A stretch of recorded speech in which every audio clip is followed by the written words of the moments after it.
Hi there, Cosmic Family. My name is Leal in this incarnation, and we have the moon going through Pisces today. This is a very ethereal energy, very sensitive. Emotions could be very mutable, and we could be feeling more impacted by external energies if we are not establishing healthy boundaries.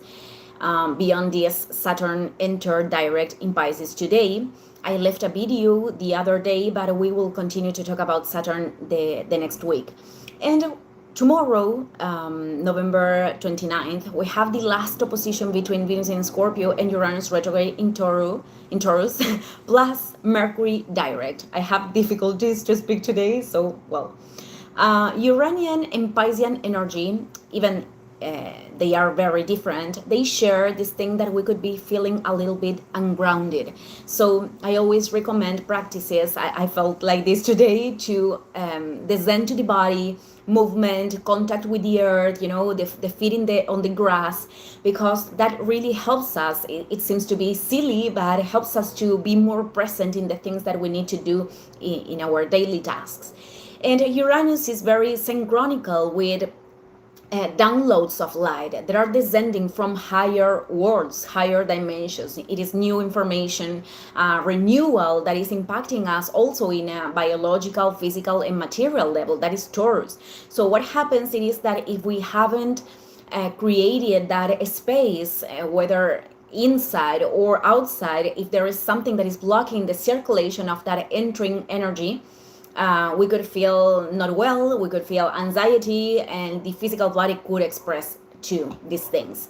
So this opposition between Venus and Uranus, it is something that we have to connect with what we have experimented close to November 20th, because there was the new moon in Scorpio, and it started this process of changes in the axis Taurus-Scorpio that are speaking to us of detachment of spaces, relationships, or perceptions. It is like a final liberation in those last degrees where Uranus retrograde is placed right now.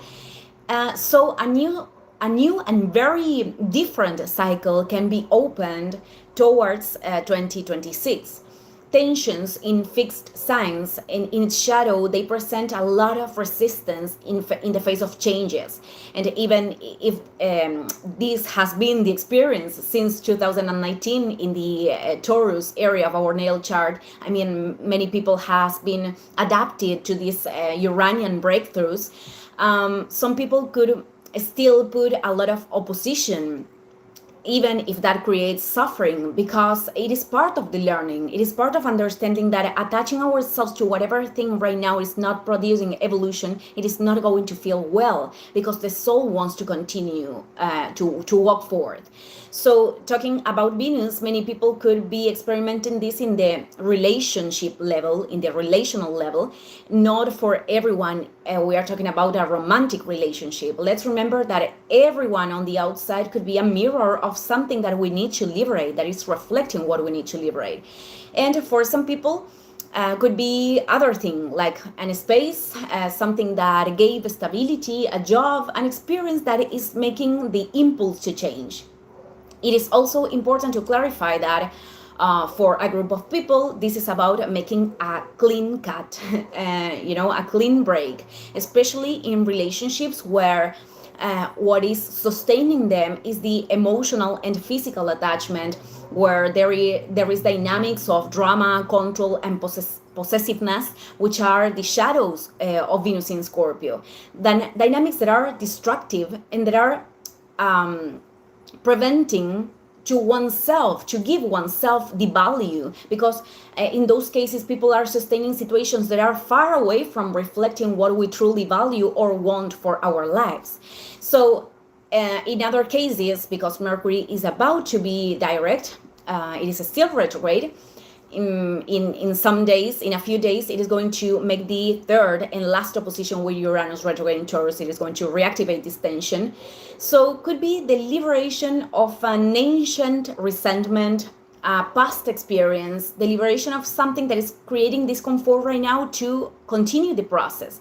And we don't do this liberation from the repression of the emotion. It is done when we are able to look at a situation in a different way, when we go through the veil of the material manifestation to understand the light that we can extract from those situations for the present moment.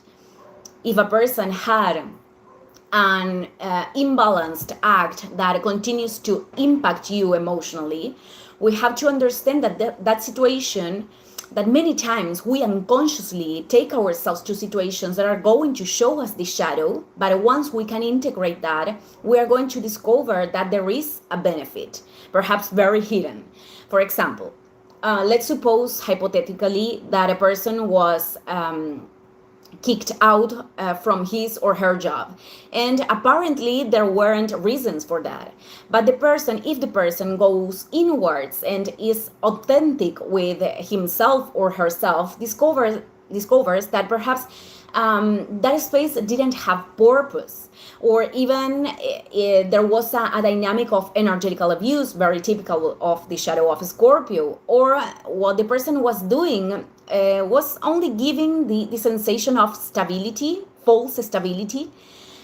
So that experience truly is impulsing the person to discover his or her own function and to do something that the person can really feel that is contributing with value, that is fertile, and that can accompany his or her growth.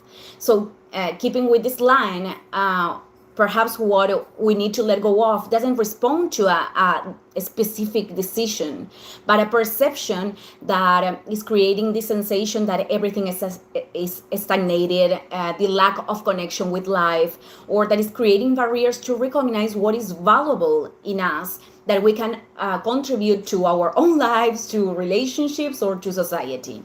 And as a last perspective, not for everyone, this is about making a cut and move on. We cannot conceive freedom only this way, because there are people that could have the impulse to wanting to liberate themselves from something by running away from the situation. So it is an escapism disguised of detachment. And there are passages of the experience that respond to face situations that are actually causing a lot of discomfort, or having conversations that are proposing to expose aspects that are very vulnerable or intimate, so we can transform together with other people.